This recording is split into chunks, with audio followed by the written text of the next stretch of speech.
네, 안녕하십니까. 리차드 양양수입니다. 오늘이 6월 1일 화요일, 지금 현재 시각 오후 4시 정각입니다.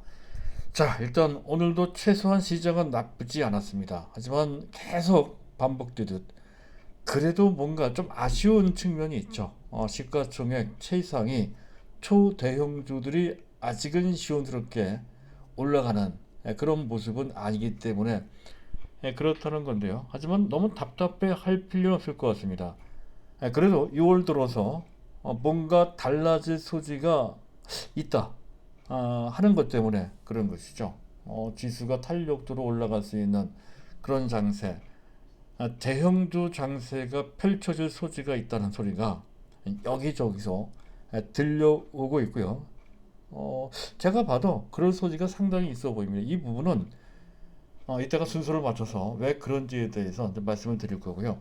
어쨌든 그러한 상황을 맞이해서, 즉 판도가 바뀌는 소지가 높은 약간은 과도기적인 그런 상황이다 하는 관점에서 전제 상황에 가장 필요한 것은 무엇보다 종목 구성, 포트폴리오에 바싹 신경을 써야 된다는 것이죠. 일단 원래 갖고 있었던 시가총액 최상의 종목군은 절대 바꾸면 안 된다는 것이죠. 그 종목들은 그대로 가져가 줘야 됩니다.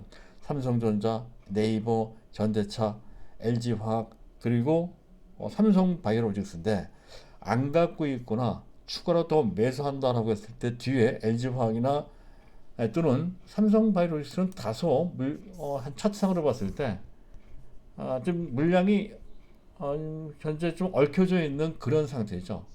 단기적으로 봤을 때 다소 무거운 모습을 하고 있는 그러한 위치 또는 그러한 모습을 하고 있습니다. LG화학도 또한 마찬가지 악재에서 완전히 탈출한 것도 아닙니다. 따라서 이들 종목을 매수한다라고 했을 때에는 그 타이밍을 좀 늦춰볼 필요가 있겠다 하는 것이고요. 다만 현재 있는 물량은 절대 보유해야 되겠죠. 그거 말고 새롭게 추가로 매수를 한다든가 또는 아, 새롭게 매수한다든가 또는 추가로 매수를 한다라고 했을 때는 일단 네이버 나쁘지 않아요. 네이버 또 삼성전자 그리고 현대차도 조금 올라가는데 아직까지는 크게 부담 안 된다는 것이죠. 당연히 매수가 된다는 거고요. 또 2차 전지와 관련돼서는 좀 맥점이 있는 종목으로서 SKC가 오히려 LG화학보다 더 가볍습니다. 또 장기적으로 봤을 때 차세대 배터리라고 하는 전고체까지 생각한다면 또 장기적 관점에서 보면 오히려 SKC가 또 유망할 수 있다는 것이죠. 바로 그것 때문에 계속 강조를 드린 바 있습니다. 또 차트상으로 봤을 때 상승 추세대에 눌림목 맥점은 와 있거든요. 그전에도 몇 번 제가 말씀드렸던 그런 지점입니다. 그 지점에 와 있을 때가 아주 적절한 타이밍이 된다는 것이죠. 그래서 안 갖고 계신 분들 또는 물량이 적으신 분들 또 종목을 대체하고자 하시는 분들은 지금쯤 SKC를 확보를 해두시면 된다라고 이제 말씀드릴 수 있겠고요. 자, 그리고 이주열 총재 금리 인상과 관련된 우리 시장 내부의 판도상의 변화까지를 감안해서 그와 연관된 금융지주, 그중 우리 금융주주를 미리 확보를 해둘 필요가 있겠다 하는 관점이 상당히 더디긴 하지만 또 그만큼 안전하고 또 시간이 지나면 결국 그 누적 수익률이 만만치 않게 좋을, 또 어느 순간에 갑자기 또 튀어 올라갈 소지도 있는 최소한 본전이고 잘하면 좋은 수익률을 낼 수 있는 대상으로 우리 금융지주가 아주 좋다는 것이죠. 일단 금년 최소한의 목표 주가는 15,000원이고 상황에 따라서 2만 원까지도 올라갈 수 있다라는 것이죠. 그래서 우리 금융지주 이런 정도를 기본적인 그 틀, 기본적인 종목에 일단 올려다 놓고 그 단타 종목을 제가 말씀을 드리고 있죠. 두 종목인데요. 중소형주로서 메타버스라고 하는 개념에 상당히 각광받을 수 있는 관련 기술을 갖고 있는 자이언트 스텝이라는 종목입니다. 오늘 약간 밀렸습니다. 그런데 신경 쓸 필요가 없다는 것이죠. 오히려 안 갖고 계신 분들은 매수가 되는데 철저하게 단기 트레이딩. 제가 말씀드리는 단기 트레이딩은 1개월 내지 2개월 정도 기간을 두고 보는 거죠. 그리고 목표 가격은 5만원, 1차 5만원. 궁극적으로는 한 2개월 정도 앞을 보고, 즉 7월 말 정도가 되겠죠. 7월 말 정도에 한 7만원 정도 6만 원 정도 수준까지는 넉넉히 가지 않을까. 메타버스라는 개념이 워낙 강하고 또 그 전속력도 많죠. 또 재료가 또 상당히 많고 또 미국 시장과 연계되어 있기도 합니다.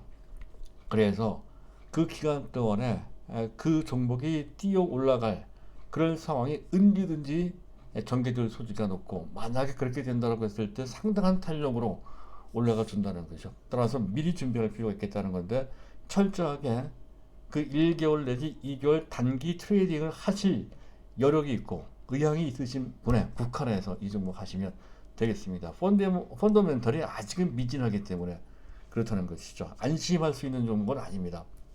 자, 그리고 OCI를 좀 말씀드리겠죠. OCI.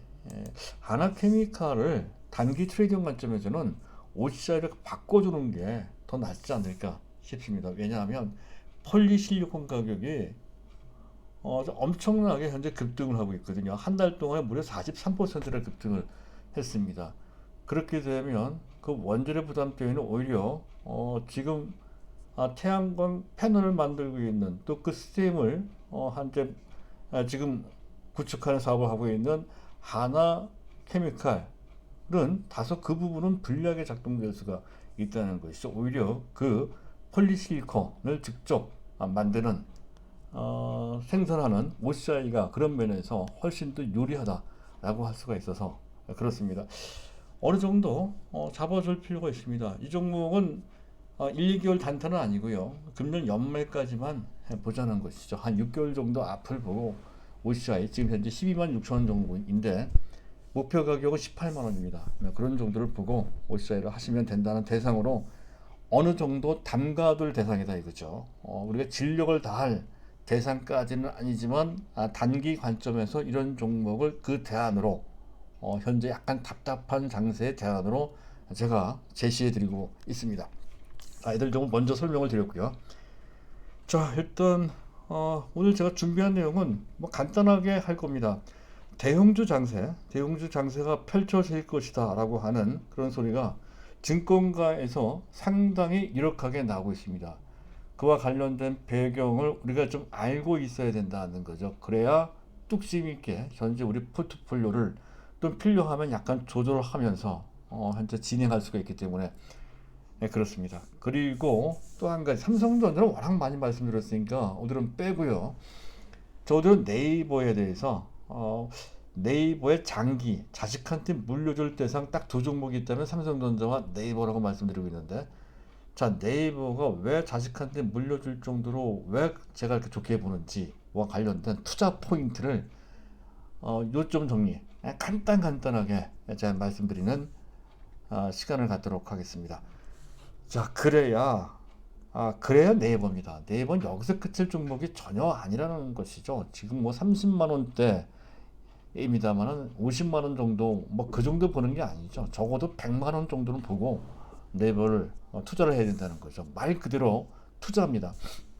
자, 그래서 단기적 흐름도 전혀 나쁘지도 않아요. 이 종목도 메타버스라는 개념과 상당히 깊은 관계가 있는 종목이죠. 단기적으로도 그런 흐름을 탈 수도 있어서 단기, 중기, 장기적 관점에서 모두 유효한 종목이다. 그렇게 보시면 되겠습니다. 자, 일단 순서에 맞춰서 오늘도 이슈부터 점검을 해야 되겠죠. 중국이 외화 지준율 지급 준비를 5%에서 7%로 갑자기 인상했습니다. 그만큼 돌아다니는 외화자금, 주로 달러겠죠. 그것을 걷어들인다는 건데, 그렇게 되면 달러 가치가 올라가죠. 달러 가치가 올라가고 상대적으로 위안화 가치가 떨어집니다. 최근 위안화 가치가 워낙 많이 올라가니까 그에 따른 속도 조절 차원에서 이런 조치를 한 것 같은데요. 이게 우리한테 아무것도 아닌 것 같지만 매우 중요합니다. 왜냐하면 우리나라가 뭐 엔화하고도 일본하고도 경쟁을 하지만 중국하고도 경쟁을 하거든요. 특히 중국과 경쟁하는 분야 중에 가장 유력한 데가 조선이 될 수도 있습니다. 오늘 조선주들이 좋은 것은 그와 관련된 측면도 있습니다. 대우조선해양이나 또는 한국조선해양이나 또는 현대미포조선이나 다 마찬가지인데요. 단기 트레이딩 관점에서는 이들 종목을 해볼 수 있겠습니다. 특히 위안화가 어느 정도 요거는 약간 다른 관점으로 보긴 봐야 될 것 같으네요. 위안화가 조절이 되면, 즉 전반적으로 위안화 강세가 된다라고 하는 것은 수출 관련주, 특히 중국과 경제하는 분야에 있어서는 일단 긍정적으로 작용이 되는데, 중국이 거기에 제동을 걸면 약간의 변수가 있을 수 있다 하는 정도로 요약해서 보시면 되겠네요. 자, 일단 설명 그렇게 드릴 수 있겠고요. 자, 그리고 국제 뭐 OECD에서 2021년도 우리나라 GDP 성장률을 기존 3.3%에서 현재 3.8%, 얼마 전에 한국은행에서 기존 3%를 4%로 대폭 상향 조정을 했죠. 그만큼 뭐 전 세계적으로 다 마찬가지입니다만은 경제 상황이 상당히 빠르게 지금 회복되고 있다는 것이죠. 코로나 이전보다 더 좋아지는 것 같습니다. 다만 지난 4월달 산업 생산이 지지난달이죠. 지지난달 4월달 산업 생산이 그 전달 대비 마이너스 1.1% 오히려 감소했다는 건데, 이거는 반도체 때문에 그렇다 하는 것. 근데 반도체는 계절적 특수성이 좀 있었습니다. 즉, 매 분기 초달 4월달이나 7월달이나 뭐 이런 달이 되겠죠. 아니 10월달 같은. 그때는 생산을 그 평월에 비해서 약간 줄입니다. 10.9% 축소되는 바람에 그래서 산업 생산이 줄었다 뿐이지 전체적으로는 전혀 나쁘지 않다는 거고요. 한 예를 보여주는 것이 수출이죠. 무려 45.6, 완전 수출 서프라이즈입니다. 그리고 현재 반도체가 꾸준합니다. 11개월째인가요? 10개월째 계속 증가세 24.5%, 평균보다 미치지만 어쨌든 꾸준하게 증가되고 있다 하는 것이 중요하고요. 자, 자동차가 93%, 석유화학 부분입니다. 일반적인 석유화학 제품들인데요. 석유 제품, 휘발유나 등유나 이런 쪽도 마찬가지고, 석유화학 제품도 94.9%, 거의 2배 이상 증가했다는 것이죠. 이것과 관련된 우리 종목은 LG화학, 또 하나솔루션, SKC도 포함이 됩니다. 우리 종목 외에는 롯데케미칼 내지 또는 뭡니까 대한유화, 롯데케미칼 이런 종목들이 그에 해당이 되죠. 금호석유화학도 해당이 되고 말이죠. 하지만 우리는 거기까지 하면 너무 복잡하니까 현재 우리 종목만으로도 충분합니다. 자, 시장을 점검해 보도록 하겠습니다. 달러 인덱스는 89.8, 즉 달러 가치가 약간씩 떨어지는 기색이 역력하고요. 그리고 원달러 환율이 어느새 1100원 근처로까지 크게 내려갔습니다. 현재 보고 계신 차트의 오른쪽 하단에는 차트가 원달러 환율의 일봉 차트인데요. 최근 2주, 거의 3주 돼갑니다. 동그라미 쳐진 그 부분이죠. 현재 급락하고 있는 것을 볼 수가 있고, 지금 지지선이라 할 수 있는, 또 다중바닥이라 할 수 있는 1100원 선이 깨지기 직전인 상태입니다.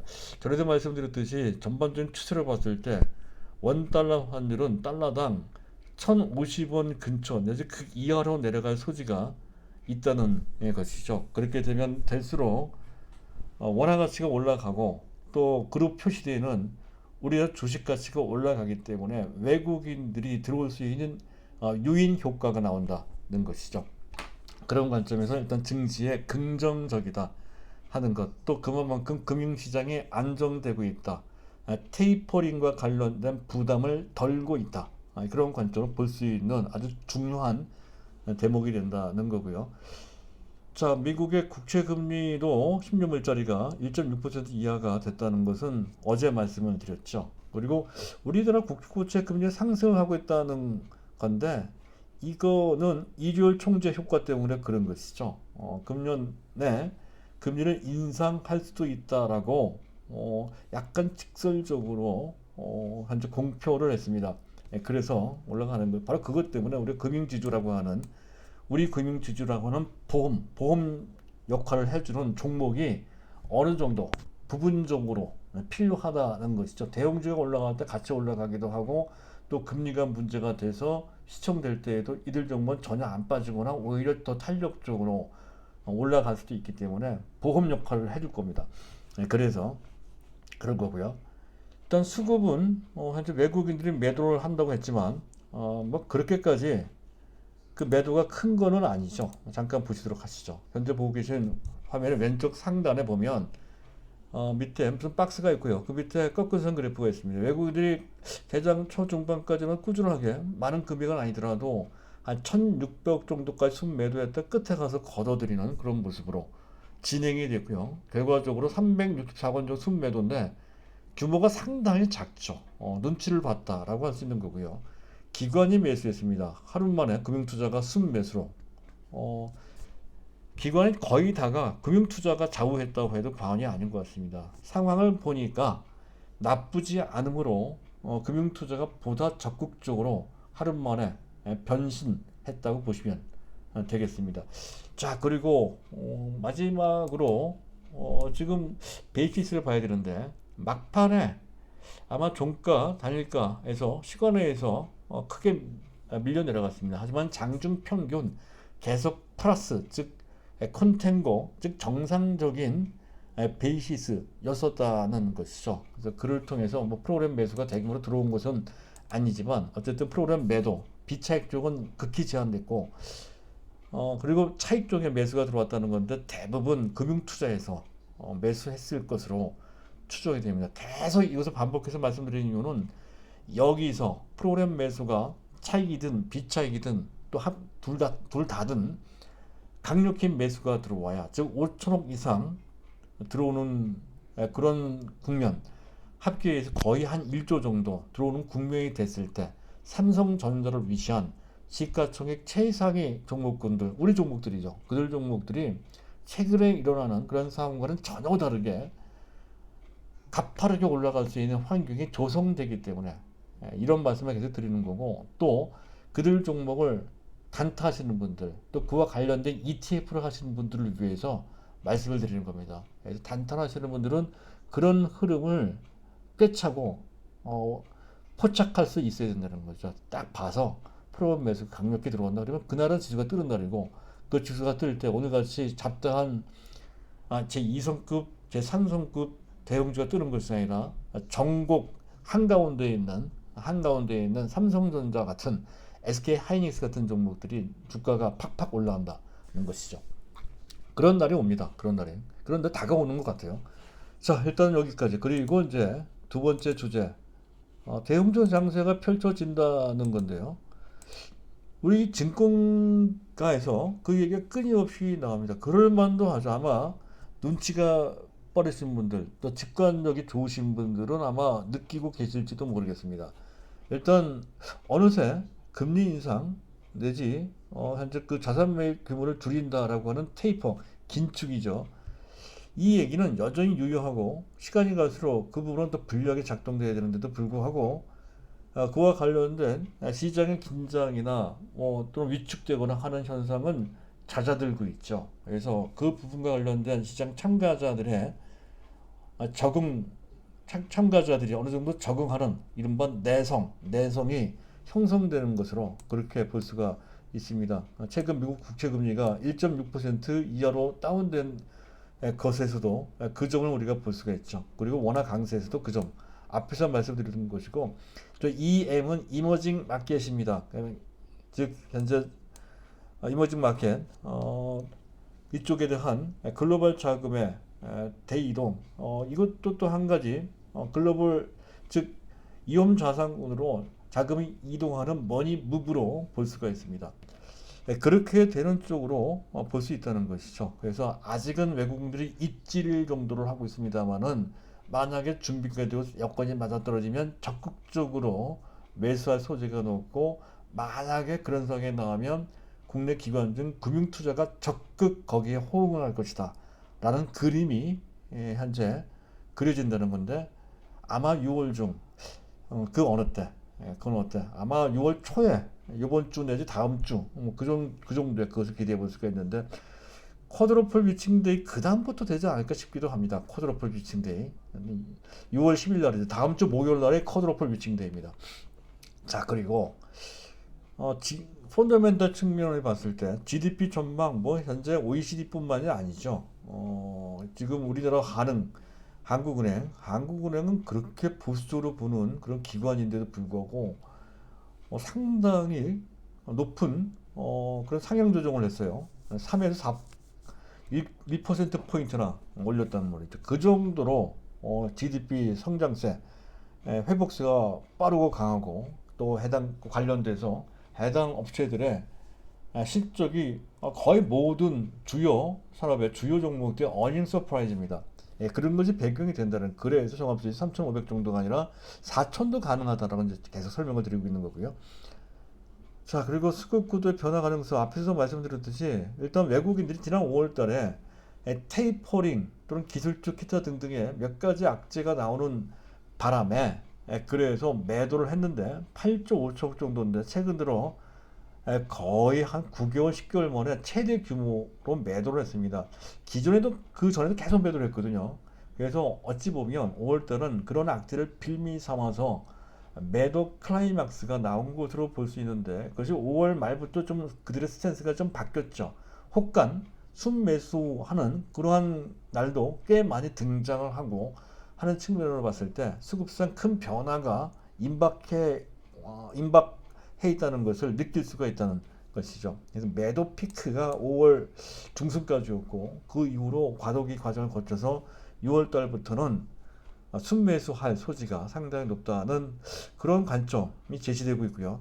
연기금이 계속 줄매도를 하고 있습니다. 특히 삼성전자에 대해 줄매도를 하는데 어느 정도는 감각적으로 판단을 좀 할 필요가 있는데요. 또 수치상으로도 그렇습니다.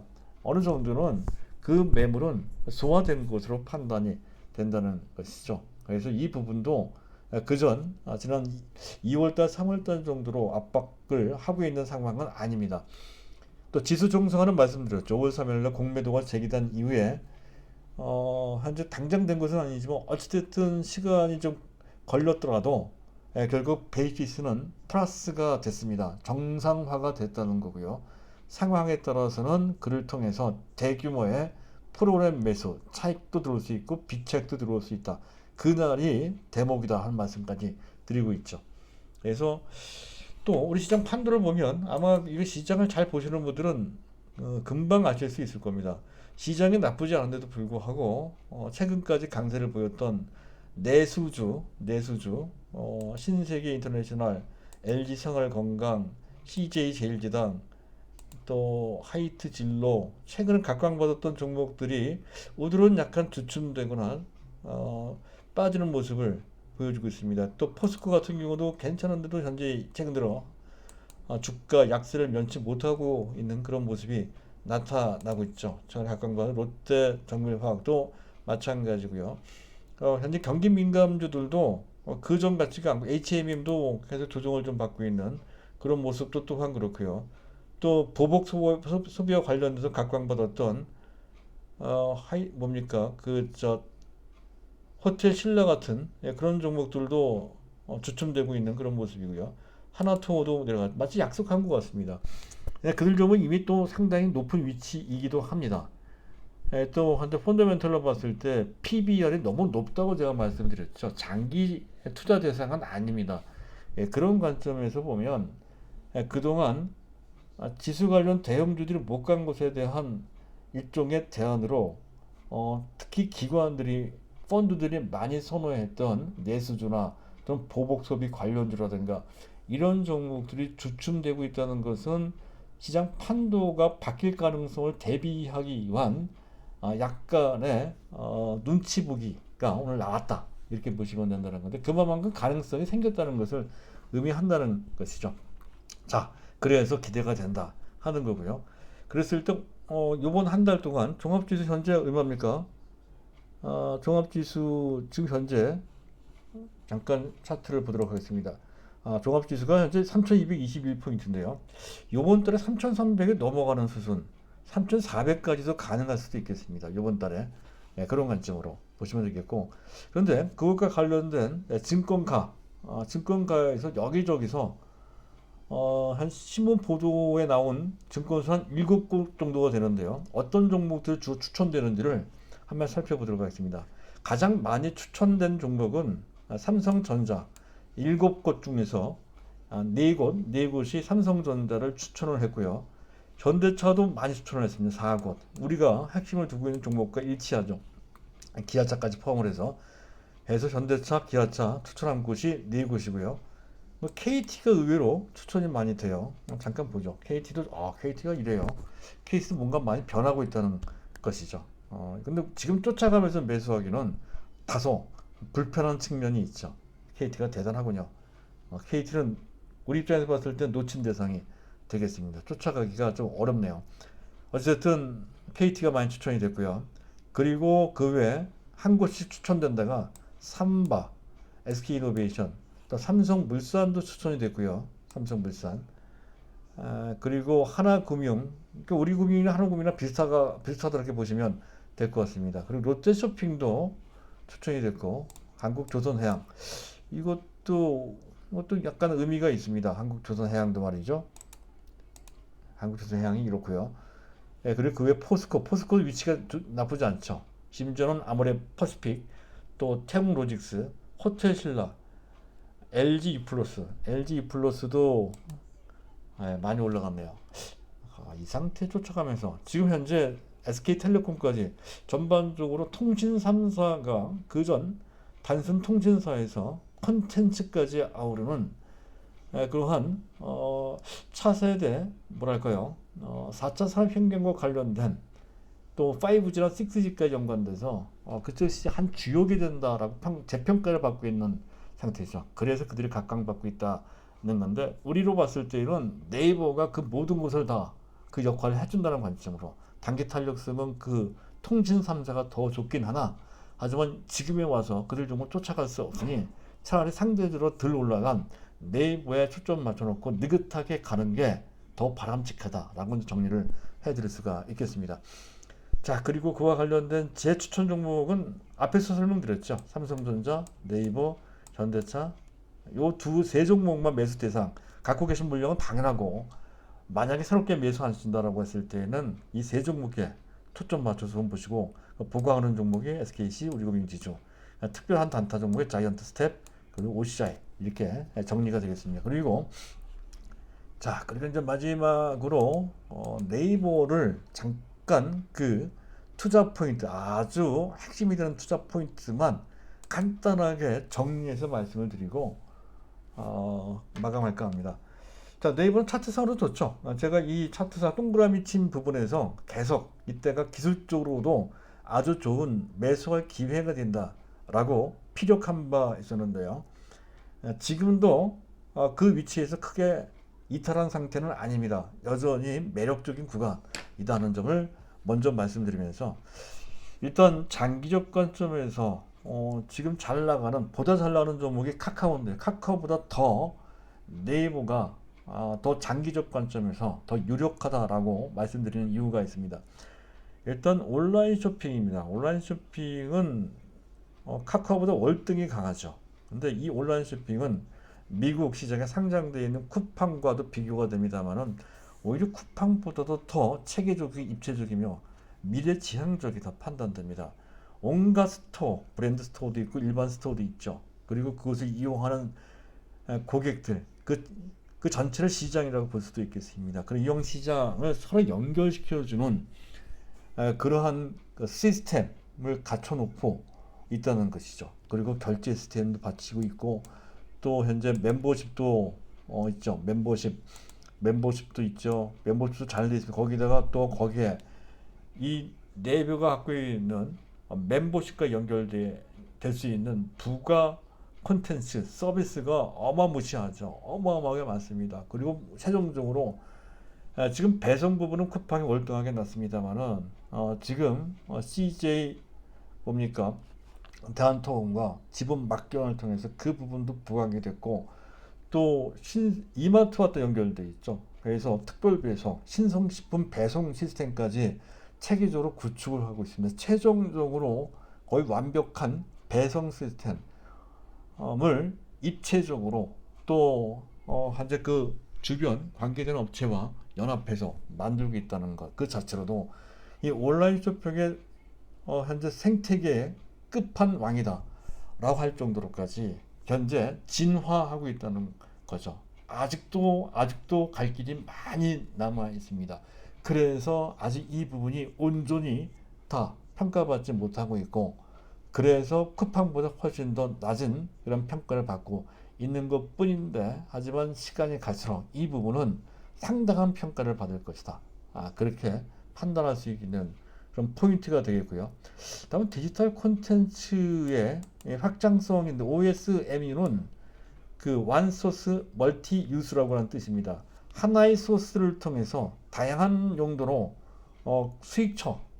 수익원이 발생한다는 것이죠. 웹툰도 그렇고 웹소설도 그렇고요. 또 뮤직도 그렇습니다. 뮤직도. 그리고 글로벌 관계망, 지금 현재 이쪽 웹소설과 관련된 왓패드라고 하는 북미 시장 지금 플랫폼사를 인수한 바 있고, 또 그리고 또 국내 문피아도 인수를 한다고 그러죠. 그래서 그런 하나씩 둘씩 글로벌 해당 플랫폼사를 인수 합병을 하고 있는 것도 그렇고, 또 인수 대상이 아니라면 협력을 하고 있죠. 그래서 국내에서 보면 이미 CJ와 상당한 협력 관계에 있는 상태이기도 하고, 그리고 또 어딥니까, 하이브는 BTS와 관련된 연예기획사죠. BTS 연예기획사 하이브와 관련돼 있죠. 하이브와 또 협력 관계에 있고, 또 SM 엔터테인먼트와 또 협력 관계에 있죠. 그리고 또 일본의 야후, 재팬 야후와 경영통합도 라인 쪽은 말이죠. 뭐 그렇게 할 정도로까지 글로벌 관계망이 조금씩 확충을 하고 있다는 것이죠. 그리고 그 K-팝 같은 경우는 그 팬덤 관리 체계, 또 메타버스와 또 연결되어 있기도 합니다. 그래서 그런 부분이 한 개의 소스를 통해서 수만 가지의 다양한 수익 채널을 현재 구축을 해 나가고 있다. 지금 당장 큰 돈이 되는 것은 아니지만 그렇게 많은 가능성을 하나씩 둘씩 넓고 확대시키고 있다라고 하는 것이죠. 자, 그래서 디지털 콘텐츠 지금 현재 게임 분야나 또는 뮤직 분야 쪽은 현재 그 카카오보다 약하죠. 그리고 웹툰 분야로 일본에서는 일본 시장이 가장 큰 시장인데 살짝 피코마에 좀 밀리는 측면이 좀 있습니다. 하지만 그를 제외한 나머지 부분 또 해당 분야에서도 현재 네이버가 상당히 빠른 속도로 광범위하게 무섭게 쫓아가고 있고, 그리고 이미 앞서 있는 분야도 더 확대를 하고 있는 상태라는 것이죠. 디지털 콘텐츠 쪽에서 핀테크도 네이버가 쓰죠. 카뱅이 있으니까요. 카카오뱅크. 하지만 네이버도 만만치 않아요. 그래서 이 부분도 빠른 속도로 추격하고 있다는 것도 그렇고, 그리고 제가 봤을 때 더욱더 탐이 나는 것은 4차 산업 주도력입니다. 지금 AI, 인공지능과 관련된 연구 개발은 삼성전자 등 국내 유수의 대기업 그 어느 곳과 비교를 해봐서도 지금 네이버만큼 아주 적극적으로 또 상당한 실력자를 확보를 해서 현재 지금 진행하고 있는 것은 없는 것 같습니다. 네이버가 최강이다 이렇게 판단이 되고, 그 수준은 이미 세계적 수준이다 이렇게 이제 판단이 될 정도입니다. 특히 우리나라 말로 된 그런 AI는 상당한 수준까지 와 있다는 것이죠. 그리고 콜라보도 보면 이미 현재 우리나라 시장을 선점한 MS의 시장은 조금씩 그 아성을 그 뭡니까 잠식해 들어가고 있다는 것이죠. 그래서 이 부분도 조만간 MS를 몰아내고 현재 그 뭡니까 네이버의 클라우드가 장악할 소지가 높더라는 건데, 이 부분도 카카오보다 월등하게 낮죠. 또 메타버스는 뭐 카카오도 마찬가지지만 어쨌든 메타버스도 상당한 비전이 있는 어마어마한 대혁명의 한 축이라고 말씀드리고 있는데, 네이버도 적극 참여를 하고 있다는 것이죠. 메타버스와 관련돼서 이미 활동을 하고 있는 그 뭡니까 그 제페토를 통해서 메타버스의 어플이죠. 메타버스 어플입니다. 그와 관련돼서 이미 그 사업을 이미 하고 있죠. 그 메타 이 뭡니까 제페토의 이용자 이용하는 회원 수가 2억 명이면 세계적 수준이라는 것이죠. 세계적 수준. 그래서 그 단계까지 가 있거든요. 그래서 그런 부분. 그리고 전반적으로 보면 네이버는 독주 체계 성격이 강한 카카오와는 달리 오픈 이노베이션, 개발 협력, 즉 모자란 부분은 어, 국내든 국외든 바깥에서 그 개혁에 모자란 부분을 채워 넣는다는 뜻이죠. 오픈 이노베이션 체제 그 구축하고 있다는 거. 그를 위해서 각종 무슨 M&A는 하지만 협력이나 또는 합작을 한다든가 하는 방식으로 통해서 그 범위를 광범위하게. 지금은 전 세계에는 어떤 특별한 업체가 단독으로 뭘 하기에는 너무 크고 빠르게 진행되는 시장입니다. 그래서 카카오 방식보다는 그 폭넓게 주변과 협력을 통해서 동맹 체제를 구축하는 것이 훨씬 더 막강해진다는 것이죠. 가장 대표적인 업체가 바로 일본의 소프트뱅크 같은 업체라는 것이죠. 그런 관점에서 본다면 네이버의 그릇이 카카오의 그릇보다 훨씬 더 큰 것으로, 당장은 현재 상장과 관련돼서 어드밴티지가 있는 관계에서 상장이죠. 그래서 그 카카오가 더 많이 뛰고 있습니다만 궁극적으로는 네이버가 결국에는 더 많이 올라간다. 똑같이 올라간다 하더라도 올라가는 정도나 안정성 등을 봤을 때는 네이버가 더 낫다는 판단. 물론 장기적인 관점입니다. 글로벌화라는 측면에서 봤을 때도 마찬가지고 말이죠. 바로 그래서 카카오도 카카오지만 카카오가 또 가파르죠, 사실은. 이 점은 계속 말씀을 드렸습니다. 또 가파르지만 카카오는 카카오대로 놔두시고 갖고 계신 분들은요. 그리고 장기적 관점에서 봤을 때는 네이버로 간다. 이런 관점으로 계속 설명을 드리고 있습니다. 자, 오늘은 여기까지입니다. 감사합니다.